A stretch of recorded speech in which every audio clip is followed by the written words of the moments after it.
کہ تقدیر کے جو عام عقیدے میں ہم تقدیر کہتے ہیں اس کے دو پہلو ہیں۔ ایک پہلو ہے ما اصاب علی الانسان، جو کچھ انسان پر آتا ہے مصیبت، جیسے ابھی آیت میں نے پڑھی ما اصاب من مصیبت فی الارض ولا فی انفسکم، ہم ہر وقت زد میں ہیں، کوئی تکلیف آ گئی، کوئی مصیبت آ گئی، کوئی بیماری آ گئی، کوئی حادثہ ہو گیا، کوئی بچہ فوت ہو گیا، کوئی عزیز جو ہے وہ فوت ہو گیا، یہ ہر وقت حوادث ہے۔ تو جو بھی کچھ پیش آتا ہے وہ علم خداوندی میں ہمیشہ سے تھا۔ یہی وجہ ہے کہ ایک اور حدیث ہے ابن الدیلمی سے، لمبی حدیث ہے وہ، لیکن اس کے اندر جو آخری ٹکڑا ہے وَتَعْلَمَ، یعنی انسان کے نجات کے لیے لازم ہے کہ یہ بات بھی تم جان لو انما اصابک لم یکن لیخطئک وانما اخطأک لم یکن لیصیبک وَلَوْ مِتَّ عَلَىٰ غَيْرِ هَذَا، اگر تم اس کے سوا کسی صورت پر ہوگے تو جہنم میں داخل ہو جاؤ گے، لَدَخَلْتَ النَّارَ۔ یہ جان لو کہ جو چیز تم پر آئی وہ آنی ہی آنی تھی۔ دیکھیے ہوتا کیا ہے، کاش کہ میں اگر یوں کر لیتا تو یہ نہ ہوتا، بس یہی ایمان بالقدر کے منافی ہے۔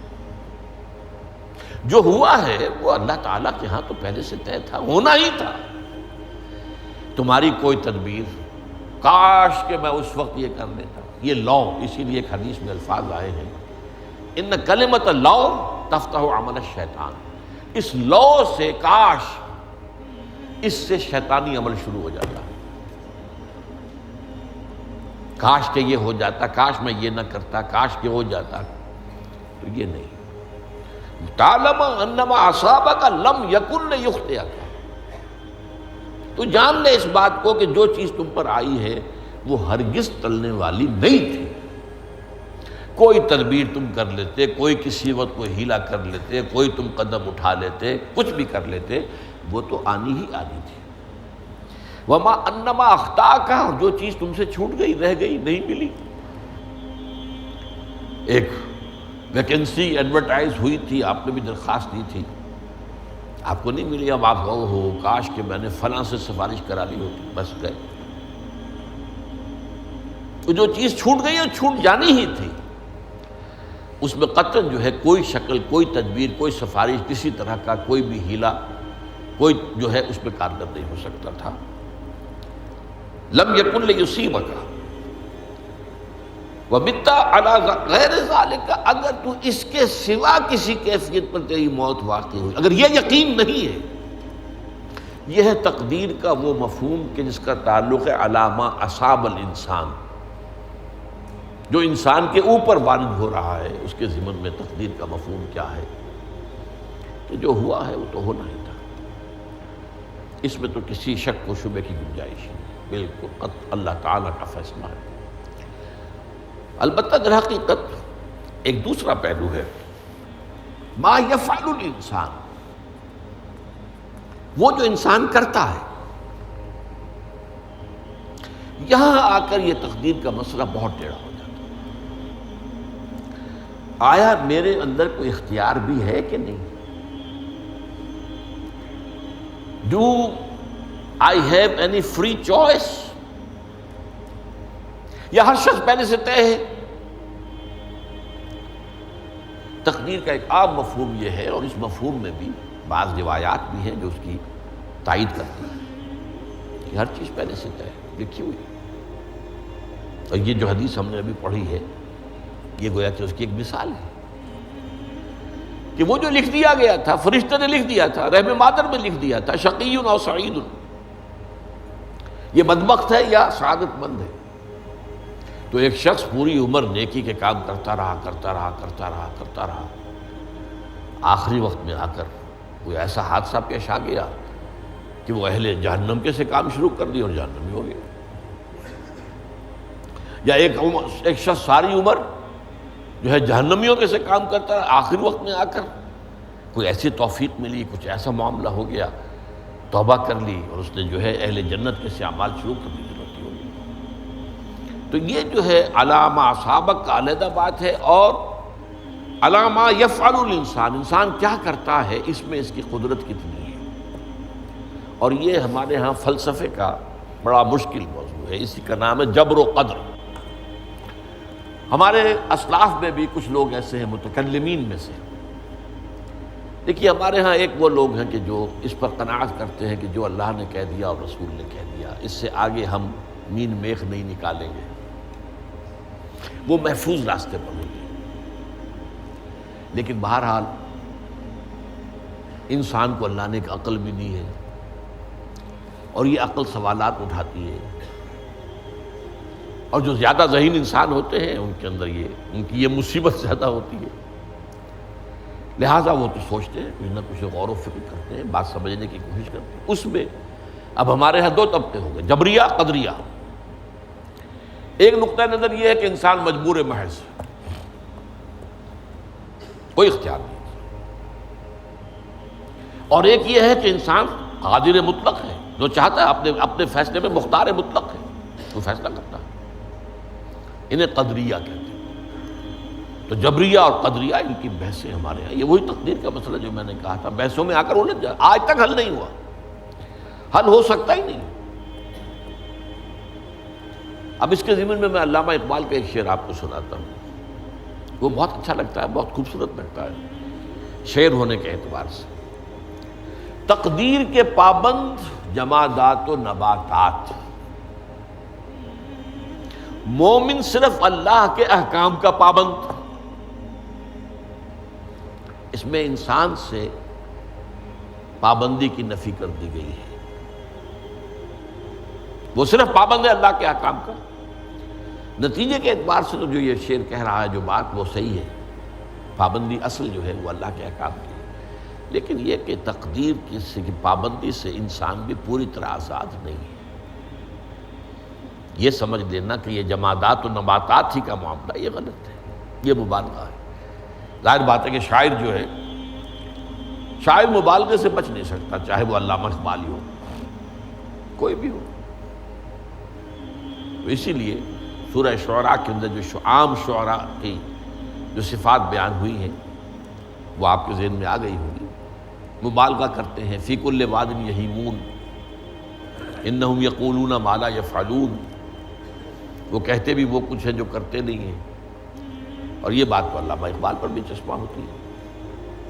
بہرحال یہ شعر ذرا پھر نوٹ کیجئے، تقدیر کے پابند جمادات و نباتات،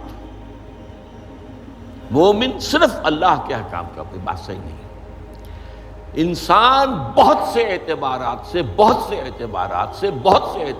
مجبور ہے۔ سب سے پہلے جو ہے انسان کے اندر ایک تقدیر نوعی ہے، نوع انسان۔ چھوٹی سی چڑیا اڑتی پھرتی ہے، انسان نہیں اڑ سکتا۔ آپ نے ٹھیک ہے مشین ایجاد کر دی، جہاز ایجاد کر لیا، آپ دوڑ رہے ہیں، 500 آدمی اور سینکڑوں من سامان لے کر جو ہے وہ جا رہا ہے، 747 ہو یا 757 ہو، یہ کر لیا ٹھیک ہے، خود نہیں اڑ سکتا۔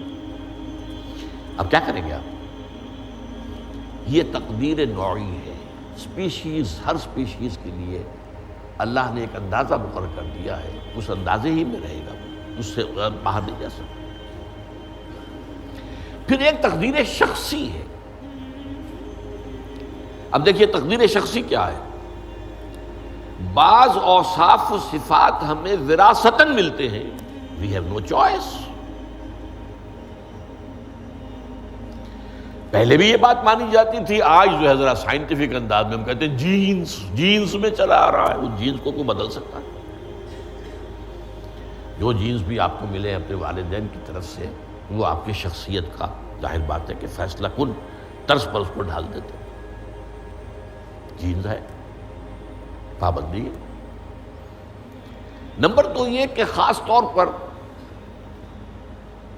جو گھر کا ابتدائی ماحول ہوتا ہے، ماں کی گود اور ابتدائی گہوارہ گھر کا، اس کے جو اثرات مرتسم ہو جاتے ہیں شخصیت کے اوپر، وہ بھی بڑے مستقل ہوتے ہیں، پختہ ہوتے ہیں۔ ان دونوں چیزوں کو ضرب دے لیجئے، hereditary factors multiplied by environmental factors, اس سے مل کر ایک شے تیار ہوتی ہے جس کو قرآن کہتا ہے شاکلہ۔ قل کل یعمل علی شاکلتہ فربکم اعلم بمن هو اہدی سبیلا، سورہ بنی اسرائیل۔ شاکلہ کسے کہتے ہیں؟ شاکلہ شکل دینے والی شے۔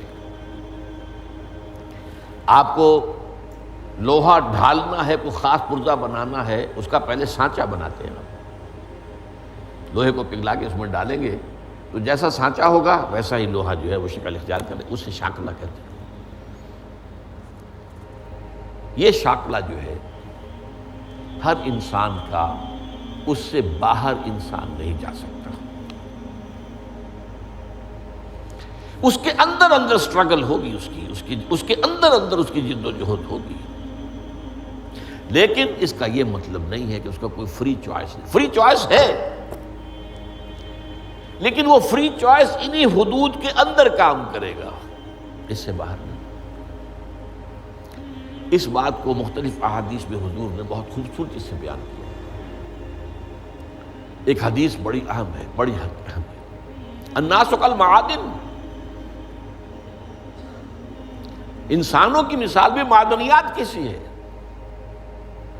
اب سونے کی معدنیات میں سے سونے کی جو اور ہے، اب پتہ نہیں اردو میں مجھے معلوم نہیں اور کا ترجمہ کیا کرتے ہیں عام طور پر، لیکن جانتے ہیں اور وہ کچی دھات جس سے کو صاف کر دیتے ہیں تو پھر وہ دھات جو ہے خالص شکل میں سامنے آ جاتی ہے۔ سونے کی اور سے سونا بنے گا، چاندی کی اور سے چاندی بنے گی، سونا تو نہیں بن سکتا، جتنا چاہے صاف کر لیں، وہ اور تو مستقل ہے۔ الناس کالمعادن خیارکم فی الجاہلیت خیارکم فی الاسلام، جو تم میں جاہلیت کے دور میں، پری اسلامک دور میں جو بہترین تھے، وہی اسلام میں آ کر بہترین ہوئے۔ وہ اور سونے کی تھی، وہ صاف ہو گئی ہے، اور سونا جو ہے وہ نکھر کر خالص سونا بن کر آ گیا ہے، اسلام نے صاف کر دیا۔ وہ چاندی کی اور تھی، اسلام نے اس کو صاف کر دیا ہے، وہ نکھر کر چمکتا ہوا جو ہے وہ چاندی بن گئی۔ لیکن یہ کہ اذا فقہوا، البتہ پھر اس میں ایک اضافہ کیا حضور نے، جبکہ ان کے اندر دین کا فہم داخل ہو جائے، تو یہ کہ جو بہترین پہلے تھے وہی بہترین اب ہوں گے۔ اسلام لانے سے پہلے بھی بہترین ابو بکر تھے، اسلام لانے کے بعد بھی بہترین ابو بکر۔ حضور پر وحی سے پہلے بھی بہترین خاتون خدیجۃ الکبریٰ تھی، ایمان لانے کے بعد بھی بہترین خاتون خدیجۃ الکبریٰ۔ اور دوسری حدیث سنیے، عن ابی الدرداء رضی اللہ تعالی عنہ قال بینما نحن عند رسول اللہ صلی اللہ علیہ وسلم، اسی حال میں کہ ہم ایک روز ہم حضور کے پاس تھے، نتناکرون ما یکون، اور ہم ذرا سوچ رہے تھے کیا کیا کچھ پیش آنے والا ہے دنیا میں۔ اذ قال رسول اللہ صلی اللہ علیہ وسلم، جبکہ حضور نے ہم سے ایک بات کہی، بڑی غور سے سنیے، اذا سمعتم بجبل ان زال عن مکانہ فصدقوہ، اگر تم یہ سنو کہ کوئی پہاڑ اپنی جگہ سے ٹل گیا تو مان لینا۔ وَإِذَا سَمِعْتُمْ بِرَجُلٍ تَغَيَّرَ عَنْ خَلْقِهِ فَلَا تُصَدِّقُوهُ، اور اگر تم سنو کہ کوئی شخص جو ہے وہ اپنی سرشت سے، اپنی جبلت سے بدل گیا تو کبھی نہ مانو۔